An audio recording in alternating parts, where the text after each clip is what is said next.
Ada seorang laki-laki di tanah Uz bernama Ayub. Orang itu saleh dan jujur.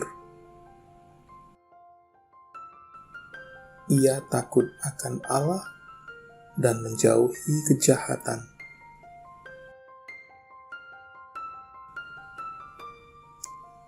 Ia mendapat 7 anak laki-laki dan 3 anak perempuan. Ia memiliki 7.000 ekor kambing domba,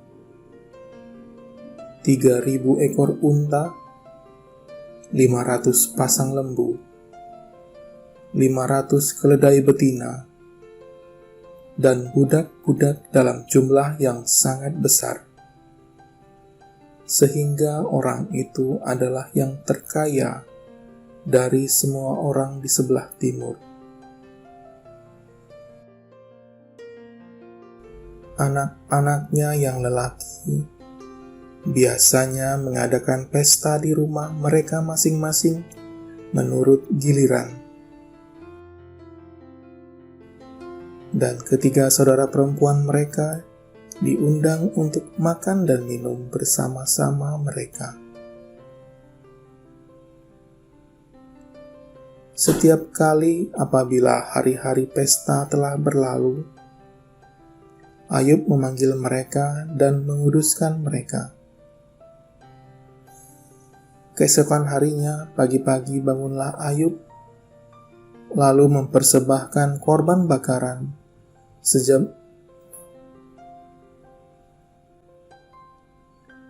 Setiap kali apabila hari-hari pesta telah berlalu, Ayub memanggil mereka dan menguduskan mereka. Keesokan harinya pagi-pagi, bangunlah Ayub, lalu mempersembahkan korban bakaran sebanyak jumlah mereka sekalian, sebab pikirnya, mungkin anak-anakku sudah berbuat dosa dan telah mengutuki Allah di dalam hati. Demikianlah dilakukan Ayub senantiasa. Pada suatu hari datanglah anak-anak Allah menghadap Tuhan, dan di antara mereka datanglah juga iblis. Maka bertanyalah Tuhan kepada iblis, "Dari mana engkau?" Lalu jawab iblis kepada Tuhan, "Dari perjalanan mengelilingi dan menjelajahi bumi." Lalu bertanyalah Tuhan kepada iblis, "Apakah engkau memperhatikan hamba-Ku Ayub? Sebab tiada seorang pun di bumi seperti dia, yang demikian saleh dan jujur, yang takut akan Allah dan menjauhi kejahatan." Lalu jawab iblis kepada Tuhan, "Apakah dengan tidak mendapat apa-apa Ayub takut akan Allah? Bukankah engkau yang membuat pagar sekeliling dia dan rumahnya, serta segala yang dimilikinya? Apa yang dikerjakannya telah kau berkati, dan apa yang dimilikinya makin bertambah di negeri itu.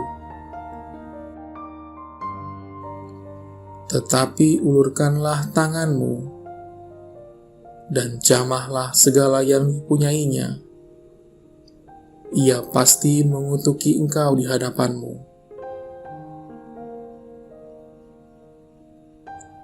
Maka firman Tuhan kepada iblis, "Segala yang dipunyainya ada dalam kuasamu. Hanya janganlah engkau mengulurkan tanganmu terhadap dirinya." Kemudian pergilah iblis dari hadapan Tuhan.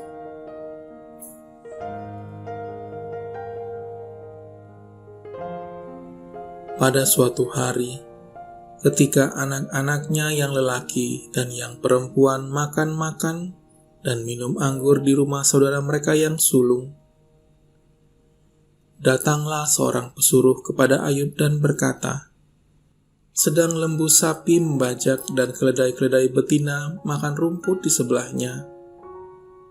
Datanglah orang-orang Sheba menyerang dan merampasnya, serta memukul penjaganya dengan mata pedang.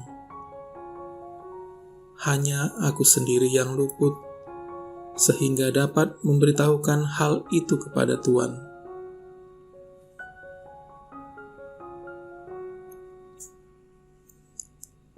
Sementara orang itu berbicara, datanglah orang lain dan berkata, dan membakar serta memakan habis kambing, domba, dan penjaga-penjaga. Hanya aku sendiri yang luput, sehingga dapat memberitahukan hal itu kepada Tuan.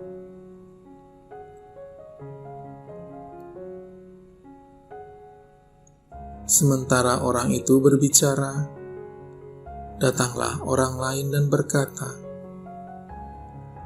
orang-orang Kasdim membentuk 3 pasukan, lalu menyerbu unta-unta dan merampasnya, serta memukul penjaganya dengan mata pedang. Hanya aku sendiri yang luput, sehingga dapat memberitahukan hal itu kepada Tuan.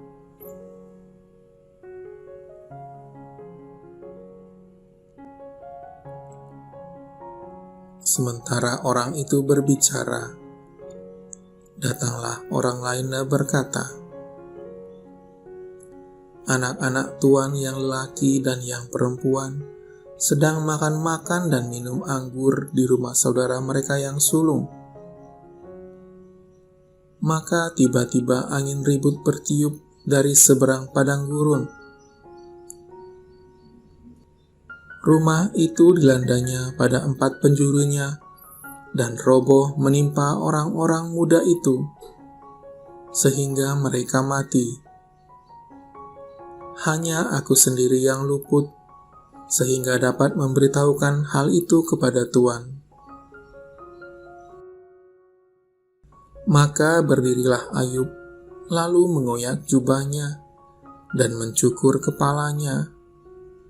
Kemudian sujudlah ia dan menyembah. Katanya, dengan telanjang aku keluar dari kandungan ibuku. Dengan telanjang juga aku akan kembali ke dalamnya. Tuhan yang memberi, Tuhan yang mengambil. Terpujilah nama Tuhan. Dalam kesemuanya itu, Ayub tidak berbuat dosa dan tidak menuduh Allah berbuat yang kurang patut.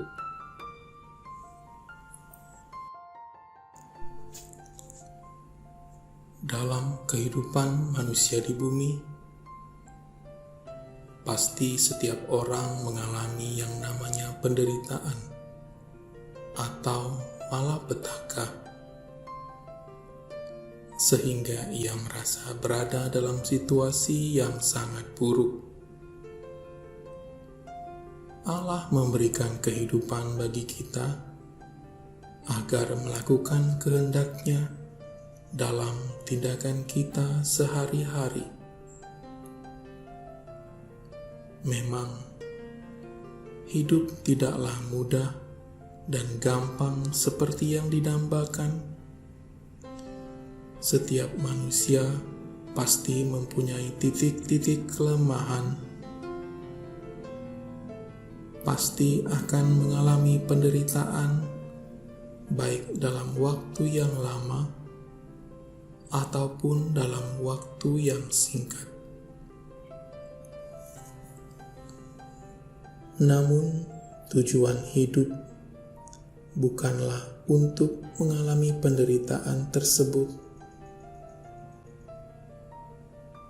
tetapi tujuan hidup adalah di mana kita harus bisa berbuat baik sebanyak-banyaknya dan berbakti kepada Allah dalam setiap perilaku kita.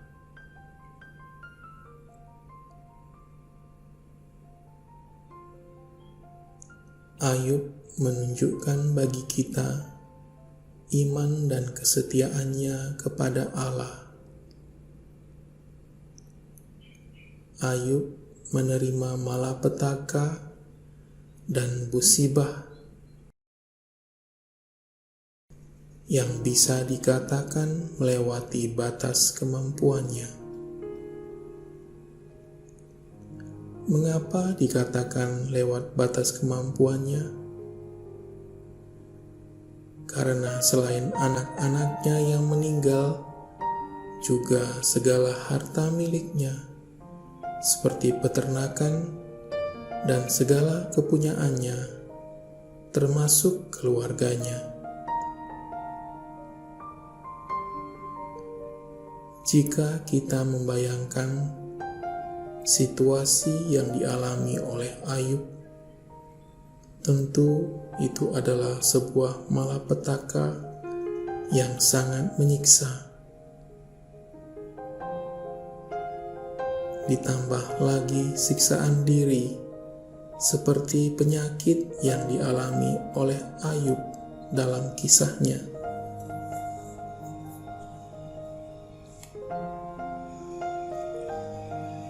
Tetapi apa yang terjadi pada Ayub? Dia tidak menyangkal imannya kepada Allah. Justru di akhir penderitaannya, Ayub diberkati oleh Allah dan menerima kembali hartanya berlipat ganda dari sebelumnya.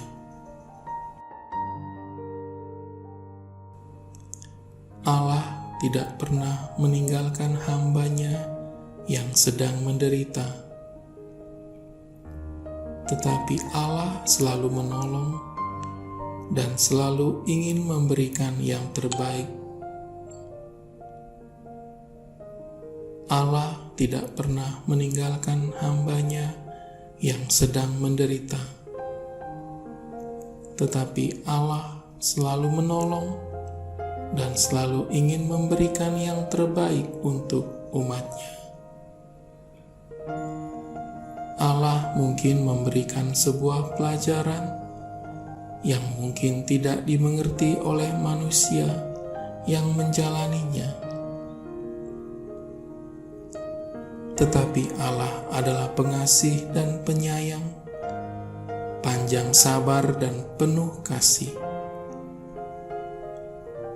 Allah selalu mengasihi umat-Nya yang selalu setia dan beriman kepadanya, karena Allah adalah yang Maha Kuasa dan abadi.